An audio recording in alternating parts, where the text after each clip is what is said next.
Hello viewer, সবাইকে শুভেচ্ছা জানাচ্ছি। আজকে একটি পাওয়ারফুল ভিডিও নিয়ে আপনাদের সামনে হাজির হলাম। নিশ্চয়ই ভাবছেন কেন পাওয়ারফুল বললাম? কারণ আজকে এমন একটি টুলের ব্যবহার আপনাদেরকে দেখাবো, সেটি হচ্ছে অনেক পাওয়ারফুল, অর্থাৎ অ্যাডোবি ইলাস্ট্রেটরের একদম পাওয়ারফুল একটি টুল। চলুন তাহলে দেখে নেই যে সেই পাওয়ারফুল টুলটি কী হতে পারে। আমরা ইতিমধ্যেই এই অ্যাডোবি ইলাস্ট্রেটরের পেজটি কিভাবে ওপেন করব সেটি আমার পার্ট 1 এবং পার্ট 2 তে দেখানো হয়েছে। আপনারা চাইলেই সেখান থেকে দেখে নিতে পারেন। তো এই যে সিলেকশন টুলের একটি টুলের নিচে একটা পেন টুল রয়েছে। এই পেন টুলে যদি ক্লিক করি, দেখেন পেন টুলে 1 2 3 4টা টুল বের হয়ে এসেছে। আমি ইতোমধ্যে আমার পার্ট 2 ভিডিওতে আমি এই add anchor point tool, delete anchor point tool, anchor anchor point tool, এই 3টি টুল আমি দেখিয়েছি। আপনারা যারা দেখেননি তারা ইতিমধ্যে ওইখান থেকে দেখে নিতে পারেন। ইউটিউব চ্যানেলে গিয়ে সার্চ করলেই হবে ডিরেক্ট সিলেকশন টুল, তাহলে আপনি এই টুলগুলোর ব্যবহার দেখে নিতে পারবেন। চলুন দেখা যাক আজকে পেন টুলের ব্যবহার। তো পেন টুলটা যদি ক্লিক করি, এইরকম একটা আইকন চলে আসবে। অনেক সময় এই আইকনটা এইরকম কোর্স চিহ্নের মতো হয়ে থাকে, অর্থাৎ গুণ চিহ্নের মতো হয়ে থাকে। অনেকেই তখন ঘাবড়ে যেতে পারে যে পেন টুলের এই চিহ্নটা কেন আসছে না। আপনারা একটু খেয়াল করবেন, আপনার যদি কিবোর্ডের ক্যাপস লকটা অন থাকে তাহলে এই চিহ্নটা চলে আসবে। যদি ক্যাপস লকটা আপনি অফ করে দেন তাহলে এই চিহ্নটা আবার চলে আসবে। সো ভয় পাওয়ার কিছু নেই। যদি ক্যাপস লক অন থাকে তাহলে এইরকম চিহ্ন আসবে, অর্থাৎ পেন টুলের আইকনটা এরকম আসবে। আর যদি ক্যাপস লকটা আপনি অফ করে দেন তাহলে পেন টুলটা এইভাবে দেখতে পারবেন। সো পেন টুল দিয়ে কীভাবে আমরা ড্র করব? আমরা সাধারণত যখন আর্ট করি কিছু, তখন আমরা ডট ডট ডট ডট দিয়ে প্রথমে স্কেচের মতো করে নিই, তারপরে কিন্তু আমরা ওইটার উপরে আর্ট করি। আমরা যারা আর্ট করি আমরা অবশ্যই জেনে থাকবো। ঠিক তেমনই পেন টুলেও সেম। কিভাবে? আগে আমি যদি একটা ক্লিক করি, দেখেন মাউসের লেফট বাটনে আমি একটা ক্লিক করেছি, দেখেন একটা রশির মতো চলে এসেছে। অর্থাৎ এই রশিটি হচ্ছে আমাদেরকে ডিরেকশন দিবে যে আমি কোন জায়গা থেকে কোন জায়গায় যাব। দেখেন আমি যদি সোজা নেই, দেখেন সোজা, এই যে একটা ক্লিক করলাম, এই যে একটা ক্লিক করলাম, এই যে একটা ক্লিক করলাম, এই যে একটা ক্লিক করলাম, দেখেন একটা ক্লিকে ক্লিকে কিন্তু এক একটা পয়েন্ট চলে আসছে। তো এইটা যখন আমি এই যে এইখানে, অর্থাৎ যেখান থেকে আমি শুরু করেছি সেখানেই যদি আমি এটা ক্লিক করি তাহলে এটা একটা শেপ হয়ে যাবে। দেখেন আমি যদি ক্লিক করি, দেখেন একটা শেপ হয়ে গেল। আর কন্ট্রোল জেড দেই যদি, তাহলে দেখেন আবার এইখানে চলে এসেছি। তো এখানে যদি আমরা এইভাবে রাখি তাহলে, অর্থাৎ এখানে যদি যেখান থেকে শুরু করেছি সেখানে যদি আমরা ক্লিক না করি তাহলে এটা একটি লাইন হয়ে যাবে। ধরুন আমি লাইন রাখতে চাচ্ছি, তাহলে আমি কি করব? এস্কেপটা ক্লিক করব, অথবা আমি এই সিলেকশন টুলটা ক্লিক করব, তাহলে এটা একটা লাইন হয়ে যাবে। তো আমি দুইটাই দেখাচ্ছি। প্রথমে যদি আমি এস্কেপটা ক্লিক করি, দেখেন লাইনটা চলে গেছে, অর্থাৎ একটা শেপ হয়ে গেছে এটা। আর কন্ট্রোল জেড যদি দেই, দেখেন এটা এইখানে যদি ক্লিক করি, দেখেন এটা একটা শেপ হয়ে গেছে। কিভাবে? এই যে দেখেন একটা পুরোটা একটা শেপ, এই যে এইদিকে নিলে দেখা যাচ্ছে। সো পেন টুল হচ্ছে এটাই, পেন টুলের এটাই কাজ যে আপনি যদি এটাকে শেপ রাখতে চান তাহলে আপনি যেইখান থেকে শুরু করেছেন সেইখানে এসে আপনার শেষ করতে হবে। আর যদি আপনি লাইন রাখতে চান তাহলে এটাকে মানে যেখানে শুরু করছেন সেখানে এসে না থামলেও হবে। অর্থাৎ আমি আরেকটা জিনিস দেখাই। ধরেন প্রথমে আমি একটা ক্লিক করে আরেকটা ক্লিক করলাম, একটা লাইন হলো। এখানে কিন্তু একটা জিনিস আপনারা দেখতে পেরেছেন, একটা গাইড রয়েছে। এই গাইডটা হচ্ছে স্মার্ট গাইড। আপনারা চাইলে ভিউতে গিয়ে এটা ওপেন করে নিতে পারেন। এই যে যেমন এই যে লাল লেখাটা আমাকে দেখিয়ে দিচ্ছে, ঠিক তেমনই। এখন দেখেন এটা তো হচ্ছে সোজাসুজি একটা লাইন। আমি যদি স্মুথ একটা লাইন নিতে চাই, তাহলে আমি কি করব? আমি পরে ক্লিক করার পরে মাউসের বাটন ছেড়ে না দিয়ে আমাকে ড্র্যাগ করতে হবে। কিভাবে? একটা ক্লিক করার পর মাউস বাটন ছেড়ে না দিয়ে আমি ড্র্যাগ করলাম। দেখেন 2 পাশে 2 টা হ্যান্ডেল বের হয়েছে। একটা লেফট হ্যান্ডেল, একটা রাইট হ্যান্ডেল। লেফট হ্যান্ডেলটা আপনার এই পাশের যে রেখাটা রয়েছে এটাকে কন্ট্রোল করবে, আর রাইট হ্যান্ডেলটা হচ্ছে আপনার, আমি যদি এই পাশে আরেকটা শেপ নিতে চাই সেইটাকে আমাকে দেখিয়ে দিবে। সো আমি আবার যদি দেখাই যে আমরা কিভাবে স্মুথ একটা লাইন নিব, সেটা হচ্ছে একটা ক্লিক করার পর পরবর্তীতে আমি আরেকটা ক্লিক করি, সোজা একটা নিলাম, এবং পরবর্তীতে যখন ক্লিক করব তখন একটা ক্লিক করে মাউসের বাটন ছেড়ে না দিয়ে ড্র্যাগ করব। দেখেন ড্র্যাগ করার পরে 2 পাশে 2 টা হ্যান্ডেল বের হয়ে গেল, আর এই পাশের লাইনটা স্মুথ হয়ে গেল। সো এটা হচ্ছে স্মুথ যদি আমরা নিতে চাই তাহলে এইভাবে নিব। তো এখন আমি চাচ্ছি যে আমি এই পাশে এটা নিব না, এটা না নিয়ে আমি এখানেই শেষ করে দেব। কন্ট্রোল জেড দিলাম, দিয়ে আগের অবস্থায় আসলাম। এখন এখানে একটা, যদি এই যে অ্যাঙ্কর পয়েন্ট, আমি চাচ্ছি না যে এই পাশে আর আমি নিব, এই হ্যান্ডেলটা আমি রাখতে চাচ্ছি না। এইখানে যদি আমি ক্লিক করি, অর্থাৎ এই অ্যাঙ্কর পয়েন্টে যদি আমি ক্লিক করি একটা, দেখেন এটা কি হয়ে গেছে, অফ হয়ে গেছে। সো এখন যদি আমি সিলেকশন টুলে ক্লিক করি তাহলে এটা একটা লাইন হয়ে গেল। এই যে দেখেন একটা লাইন হয়ে গেছে। এখন আসি, ধরেন আমি একটা ক্লিক করলাম, ক্লিক করার পরে এখানে এসে একটা ক্লিক করলাম, আমি চাচ্ছি এটা একটা পাতার মতো বানাবো, অর্থাৎ লিপ যে বানায় না ওই রকম, লোগো যে বানায় ওই রকম বানাবো। তো এইটাকে, এই যে দেখেন এই পাশের যে রেখাটা, এটাকে এই লেফট হ্যান্ডেলটা কিন্তু কন্ট্রোল করছে, আর এই পাশের যে রেখাটা আমি এখানে দিব এটা কিন্তু এই এই হ্যান্ডেলটা কন্ট্রোল করবে। সো আমি যদি এখন এখানে এইভাবে দিই তাহলে কিন্তু এটা স্মুথ হয়ে যাচ্ছে, কিন্তু আমি চাচ্ছি যে এটা স্মুথ না, এটা কার্ভ হবে, অর্থাৎ এখানে একটা কোণা বের হয়ে আসবে। তো এখানে আমি একটা ক্লিক করব, এখানে একটা ক্লিক করলাম, ক্লিক করার পর এখন যাচ্ছি আমি এই পাশে, এই পাশটা আবার এই রকমই হবে। সো এইখানে ক্লিক করার পর সেই আগের নিয়ম, একটা মাউস বাটন ছেড়ে না দিয়ে ড্র্যাগ করতে হবে। এই যে দেখেন আমি যদি সমান রাখতে চাই তাহলে এইভাবে দিব, দেখেন একটা লিপের মতো কিন্তু হয়ে গেছে। এইভাবে আরও শেপ বানিয়ে নেওয়া যায়, আমি আপনাদেরকে দেখাচ্ছি। ধরেন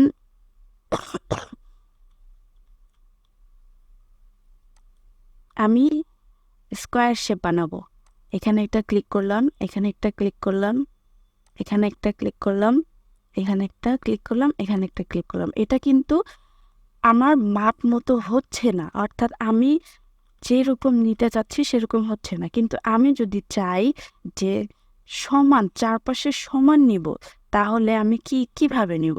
একটা ক্লিক করব, ক্লিক করার পরে শিফট বাটন চেপে ধরবো, দেখেন একদম সমানভাবে আসছে, একদম সোজা। এখানে একটা ক্লিক করব, এখানে ক্লিক করার পরে সোজা আরেকটা, সোজা শিফট ধরে আরেকটা ক্লিক করব, দেখেন একদমই সোজা আসছে। আর এই যে হ্যান্ডেলটা, এটা হচ্ছে আমাকে সাহায্য করছে যে আমি কোন দিকে যাব এবং লাইনটা কি রকম হবে। দেখেন আমি যদি এখানে ক্লিক করি তাহলে এটা কিন্তু আমাকে দেখিয়ে দিচ্ছে যে এটা এখানে হবে।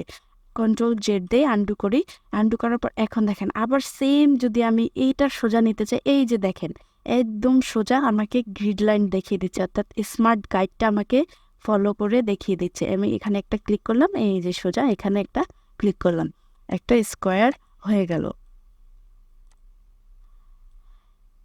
আবার আমি যদি ত্রিকোণ আঁকতে চাই, এটা দিয়ে আমি ত্রিকোণ আঁকতে পারবো। যেমন ধরেন এই যে একটা ক্লিক করলাম, স্মার্ট গাইড অর্থাৎ শিফট ধরলাম, এটা একটা ক্লিক করলাম, এখানে একটা শিফট ধরলাম, এখানে একটা ক্লিক করলাম, শিফট ধরলাম, এই যে দেখেন আমাকে অটো দেখিয়ে দিচ্ছে। সো এই জন্যে আমি প্রথমে বলেছি যে এটি একটি পাওয়ারফুল টুল। চলুন আরেকটি মজার বিষয় দেখিয়ে দিই, সেটি হচ্ছে আমরা অনেকে হার্ট শেপ আঁকি না, আমরা কিন্তু ইজিতে হাতে কলমে এবং খাতায় আমরা হার্ট শেপটা আঁকতে পারি, কিন্তু এখানে যদি আমরা প্রসেসটা না জানি তাহলে এখানে ইজিতে আর্ট করতে পারবো না। চলুন তাহলে দেখিয়ে দিই। প্রথমে আমরা যদি এখানে ক্লিক করি, তারপরে এইভাবে যদি আঁকি, তাহলে দেখেন এটা কীরকম লাগছে। এটা কিন্তু আমরা এক্স্যাক্টলি নিতে পারছি না, দেখেন কীরকম হয়ে যাচ্ছে। সো এটাকে যদি আমরা এক্স্যাক্টলি নিতে চাই তাহলে প্রথমে এক পাশ এক পাশটা আঁকার পরে ওইটাকে আমরা রিফ্লেক্ট করলে, অর্থাৎ মিররের যে ব্যাপারটা রিফ্লেক্ট করলে পরে সেম ওইটার সেম হবে। অথবা আরও একটা প্রসেস আছে, আমি আস্তে আস্তে ধাপে ধাপে দেখাচ্ছি। প্রথমে যদি আমরা এক সাইডটা আঁকি, তো এক সাইডটা আঁকার জন্য আমাদের অ্যাডোবি ইলাস্ট্রেটরে একটা গুরুত্বপূর্ণ সেটিংস আছে, সেটা হচ্ছে কন্ট্রোল আর। এই কন্ট্রোল আরটা যদি আমরা প্রেস করি তাহলে আমাদের রুলারটা অন হয়ে যায়। তখন আমরা এখান থেকে এই রুলারটা টেনে নিতে পারি। এই দেখেন কিভাবে নিলাম রুলারটা। কন্ট্রোল আর দিয়ে আমরা রুলারটা নিলাম, নেওয়ার পরে এই জাস্ট যদি আমরা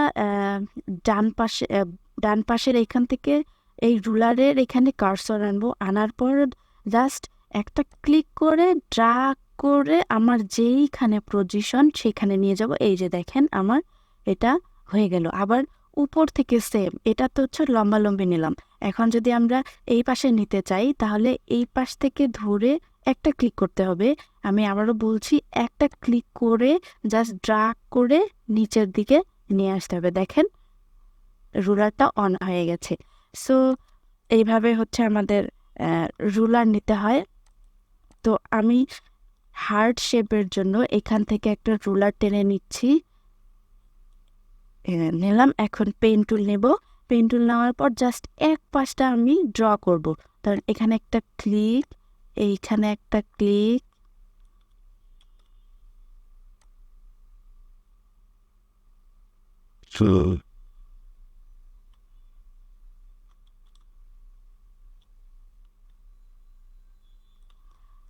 তারপরে এইখানে এসে একটা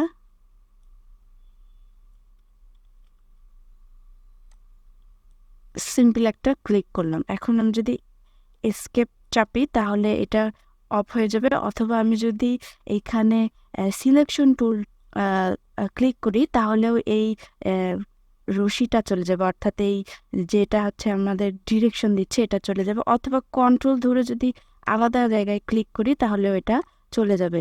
সো এক পাশটা আমরা এঁকে নিয়েছি। এখন দেখেন আমি যে ইয়াটা আঁকলাম, একটা লাইন আর্ট করলাম পেন টুল দিয়ে, এইটা কিন্তু দেখা যাচ্ছে না। অনেকে ভাবতে পারে যে এটা কেন দেখা যাচ্ছে না, কিন্তু আমি যদি এখানে কার্সর নেই, দেখেন এই যে লাইনটা কেন দেখা যাচ্ছে না, কারণ এইখানে স্ট্রোক এবং ফিল অফ করা আছে। এই কালার মুডটা যদি অফ থাকে তাহলে এখানের অবজেক্টটা দেখা যাবে না, কিন্তু আপনি যখন সিলেক্ট করবেন তখন এটাকে আবার দেখা যাবে। সো এখান থেকে একটা কালার দিয়ে দিচ্ছি, ব্ল্যাক কালার দিয়ে দিচ্ছি, আর ইয়াটা অফ রেখে দিচ্ছি। আচ্ছা, এইটা হলো হার্ট শেপের স্ট্রোকটা। তো এটাকে যদি আমি একটু বাড়িয়ে দেই তাহলে বোঝানোর সুবিধার্থে বাড়িয়ে দিলে এই যে দেখা যাচ্ছে। এখন এটাকে আমি রিফ্লেক্ট করব। কিভাবে রিফ্লেক্ট করব? এটাকে জাস্ট সিলেক্ট করব,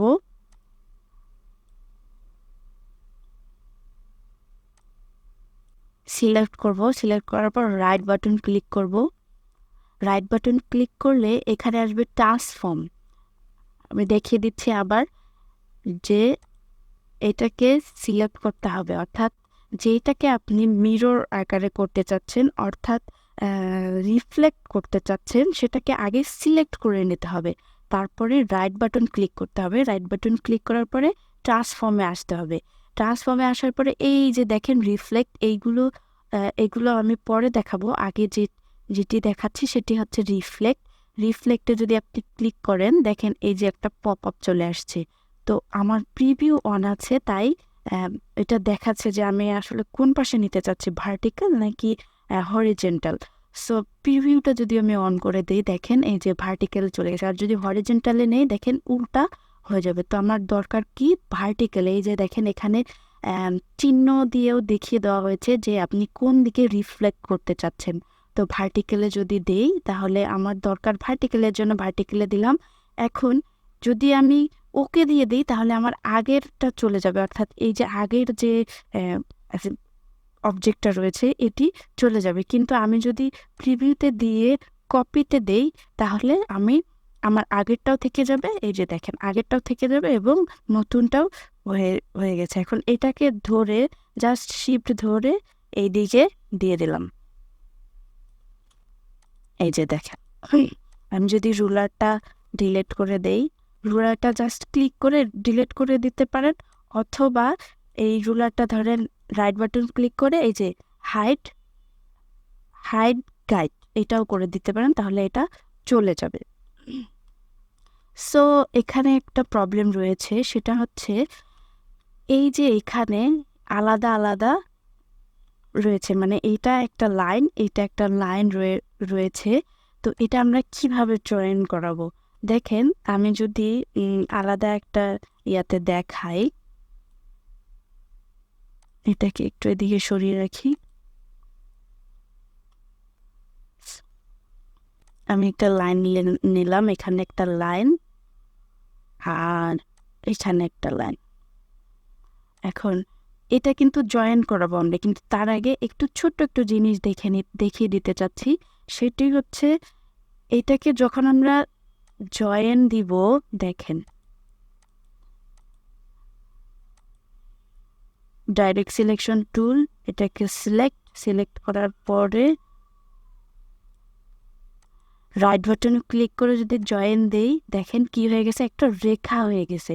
কিন্তু রেখাটা আমরা চাচ্ছি না, আমরা কি চাচ্ছি যে এইটা এবং এই কর্নারটা এবং এই কর্নারটা একসাথে জয়েন হয়ে যাবে। কিভাবে হবে?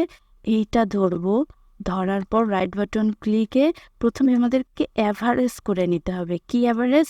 এই দুইটা, অর্থাৎ এখানে দেখিয়ে দিচ্ছে হরিজেন্টাল নাকি ভার্টিক্যাল নাকি বোথ। আমি বোথ চাচ্ছি, সো আমি হচ্ছে এটাকে বোথ দিয়ে যদি ওকে দিয়ে দেই, দেখেন এটা আমি যদি জুম করে আপনাদেরকে দেখাই, দেখেন এটা একসাথে হয়ে গেছে। এখন আমি এটাকে জয়েন দিব, রাইট বাটন ক্লিক জয়েন, দেখেন এটা একসাথে জয়েন হয়ে গেছে। কিন্তু আপনি যদি প্রথমেই জয়েন দেন তাহলে এটা একটা রেখার মতো হয়ে গেছে। আশা করি বোঝাতে পেরেছি। সো এখন আমরা আমাদের কাজে যাব। কিভাবে? এই হার্ট শেপের এখানে প্রথমে আমরা কি করব, এটাতে ক্লিক করব। অবশ্যই মনে রাখতে হবে যে ডাইরেক্ট সিলেকশন টুলে সিলেক্ট আছে কিনা। যদি আমরা সিলেকশন টুলে ক্লিক করে এটাকে জয়েন করাতে চাই তাহলে কিন্তু হবে না, কারণ এটা পুরোটাই সিলেক্ট হয়ে যাবে। আমরা চাচ্ছি যে শুধু এই দুইটা কর্নারকে সিলেক্ট করতে। সো ডাইরেক্ট সিলেকশন টুলে ক্লিক করে এই দুইটা কর্নারকে সিলেক্ট করলাম। সিলেক্ট করার পরে রাইট বাটন ক্লিকে অ্যাভারেজ, এবার আছে গিয়ে বোথ, তারপরে ওকে। দেখেন এটা কিন্তু একসাথে হয়ে গেছে। এখন আমরা আবার ক্লিক করব, দুটাকে ক্লিক করে রাইট বাটন ক্লিকে জয়েন, এই যে দেখেন জয়েন হয়ে গেছে। এই পাশেও সেম প্রসেস, দুইটা কর্নারকে ধরবো, ধরার পর right button click average both okay, আবার ধরবো, ধরার পর রাইট বাটন ক্লিক জয়েন, দেখেন হয়ে গেছে। এটা কিন্তু এখন একটা শেপ হয়ে গেছে। এই যে দেখেন এটাকে কিন্তু আপনি এখন আর লাইন ধরতে পারবেন না, কারণ এটা একটা এখন পুরো একটা শেপ হয়ে গেছে। আশা করি বোঝাতে পেরেছি। এই ছিল আমাদের পেইন টুলের কাজ। সো যা আমি আমার সেই প্রথম ভিডিওতেই বলেছি যে যারা একদমই অ্যাডোবি ইলাস্ট্রেটরে নতুন তাদের জন্য আমার এই ভিডিওগুলো। সো যারা একদমই নতুন আশা করছি তাদের জন্য খুব কার্যকর হবে। আমার ভিডিওটি যদি ভালো লেগে থাকে অবশ্যই লাইক, কমেন্ট এবং শেয়ার করবেন। এবং আপনি যদি এই চ্যানেলে নতুন হয়ে থাকেন তাহলে অবশ্যই চ্যানেলটি সাবস্ক্রাইব করবেন। ভালো থাকবেন, সুস্থ থাকবেন। দেখা হচ্ছে নতুন পরবর্তী আরেকটি ভিডিওতে।